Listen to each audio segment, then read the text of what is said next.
Actually दो बातें हैं। एक तो ये कि बच्चा जो है वो गोली लग के आया है और छाती से होते हुए पेट में गई है। मतलब क्या क्या ऑर्गन्स डैमेज करें वो तुरंत से अपन पता नहीं लगा सकते। ऐसी कंडीशन में या तो अपन कोई मेजर बड़े टेस्ट करें, सीटी स्कैन करवाएं, उन सब में काफ़ी समय लगता है। तो ऐसी स्थिति के अंदर अपन को निर्णय तुरंत लेना होता है, क्योंकि सीटी स्कैन में ले गए तो बच्चा फर्दर उसका हालात सीरियस हो सकता है। तो काफ़ी रिस्क लेते हुए, पेरेंट्स को कॉन्फिडेंस में लेते हुए हमें ऑपरेट करना पड़ता है कि अंदर क्या मिलेगा पता नहीं है, पर जो भी उससे डील करना है।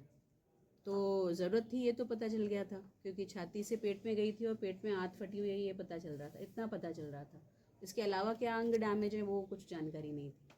तो पेट जब खोल करके हम लोग को फिर लेप्रोटमी जिसको बोलते हैं वो करा, तो इनिशियल एक्चुअली में हमको जो गोली जहाँ से चली है उससे अंदाज़ लगा करके जहाँ पर हमें मिल जाएगी उस पूरे हिस्से को हम लोग चेक करते हैं, क्योंकि डैमेज कहीं पर भी हो सकता है। तो इसके बच्चे के हमारे को इनिशियली जहाँ से चली है वो हिस्सा पता चला, लिवर से होती हुई आई वो देखा। फिर ढूंढते ढूंढते ढूंढते इसकी जो गोली है उसको ट्रेस करना बहुत मुश्किल हुआ। जैसे एब्डोमेन, पेट खोलते ही गोली नहीं मिली उसकी, का लोकेशन समझ नहीं आ रहा था। तो उस समय सियाम के अंदर हम लोग देखते हैं, ओटी के अंदर ही सियाम होता है, एक तरह का एक्सरे मशीन है, जो मोबाइल एक्सरे मशीन है जो ओटी में काम आती है। उससे ट्रेस किया कि गोली कहाँ है। उसमें भी ऐसे अंदाज से तुरंत नहीं पता चलता, अपन को कुछ उसमें मार्कर्स लगाने पड़ते हैं कि जैसे कुछ अपन ने इंस्ट्रूमेंट रखा वो कहाँ दिख रहा है, बच्चे का वर्टेब्रा किधर है, गोली वर्टेब्रा के पीछे है कि आगे है, राइट में है कि लेफ्ट में है। इस तरह से अंदाज़ लगा करके फिर अंदाज़ लगाया गया कि किस ऑर्गन के पीछे हो सकती है, क्योंकि ऊपरी तौर पर नहीं दिख रही थी। तो फिर ढूंढना पड़ा, जैसे किडनी है वो पीछे का ऑर्गन है, पैनक्रिया जो है वो पीछे का ऑर्गन है। इसी तरह जो डुओडेनम है ये पीछे का हिस्सा होता है, मतलब ऊपर की सब आंतें हटाकर फिर पीछे से सभी हिस्सों को उठाते हुए फिर हम नीचे कहीं जा कर के इस गोली को पा पाए, जो बहुत रेयरेस्ट एरिया है जहाँ पर गोली जा कर के टिक सकती है।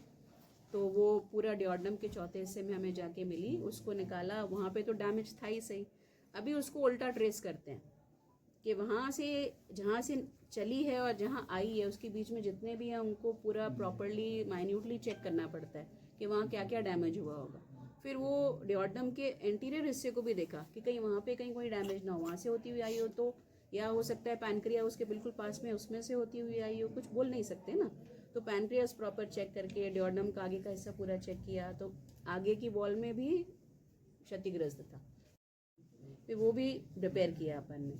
फिर उसको फर्दर पीछे ट्रेस किया, तो फिर गॉल ब्लैडर वाला हिस्सा चेक किया अपन ने, लिवर पूरा चेक किया।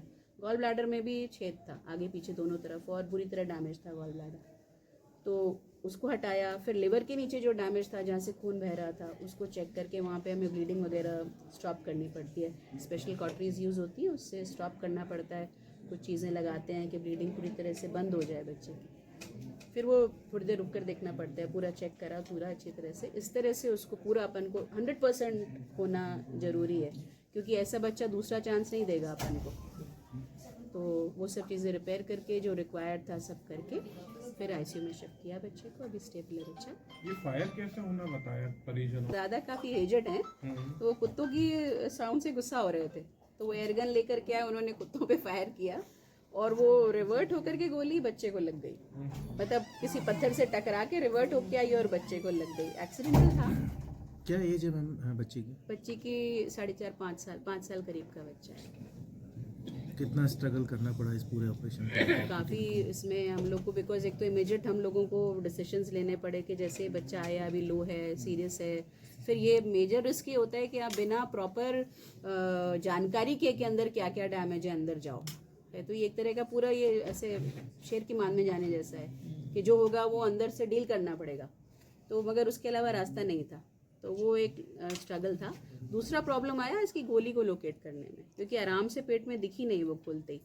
जैसे पेट में लगी और ऐसे दिख जाती तो निकाल ली अपन ने, ऐसा नहीं था। वो इतने अंदरूनी अंग के अंदर थी कि उसको ढूंढने के लिए हमको काफ़ी मेहनत करनी पड़ी।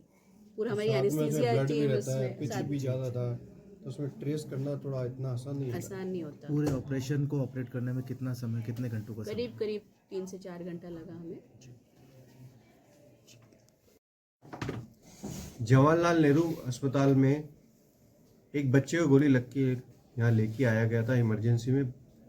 उस बच्चे को हमारे जो शिशु शल्य विभाग उनकी टीम ने देखा, जिसमें डॉक्टर गरिमा अरोड़ा और उनकी पूरी टीम उस बच्चे को भर्ती किया, निरीक्षण किया, पता लगा कि उस बच्चे के गोली लगी है छाती में, जिसकी वजह से पूरे फेफड़े में हवा भर गई थी और सांस लेने में बहुत कठिनाई थी। तुरंत उसको प्राथमिक उपचार देके स्थिर किया गया। स्थिर करने के बाद डॉक्टर साहब ने एक बहुत ही तुरंत निश्चित निर्णय किया कि इसका ऑपरेशन होना अत्यंत आवश्यक है ताकि जान बचाई जा सके। उन्होंने हमारे से तुरंत पूछा, सर क्या करा जाए। मैंने कहा टीम को तैयार करो, एनएससीजा टीम को बुलाएं। खरे साहब को तुरंत इन्फॉर्म किया गया तो उन्होंने पूरी टीम का गठन करके हमारी जो टीम है, शिशु शल्य विभाग, एनेस्थीसिया विभाग, दोनों टीम तैयार हो गई और उस बच्चे के लिए तुरंत ऑपरेशन किया गया। बच्चे की छाती में ट्यूब डाल के हवा निकाली गई। बुलेट कहाँ फंसी थी उसके लिए बड़ी दुविधा में थे, तो सियाम की सुविधा के अनुसार उन्होंने बुलेट को ट्रेस किया और उस गोली को निकाला। आज बच्चा बड़ा स्वस्थ स्थिर है और बच्चा अभी बिल्कुल सुरक्षित हालत में है। इसके लिए हमारी शिशु शल्य विभाग की जो टीम है वो बधाई के पात्र है। पूरी जेएलएम की टीम बधाई के पात्र है। एनेस्थीसिया की पूरा विभाग इसके लिए बधाई के पात्र हैं। ऐसी जटिल सर्जरी हमारे यहाँ पर निरंतर होती आ रही है और होती आएगी। ये जो हमारा पीडियाट्रिक सर्जिकल विभाग है, इसके लिए बड़ी सराहनीय काम किया है। इसके लिए राजस्थान में इनके लिए बहुत ही गर्व की बात है हमें कि इस तरह की सर्जरी अब यहाँ सरकारी हॉस्पिटल में होने लगी है और सारे सुरक्षित निकलते हैं। धन्यवाद।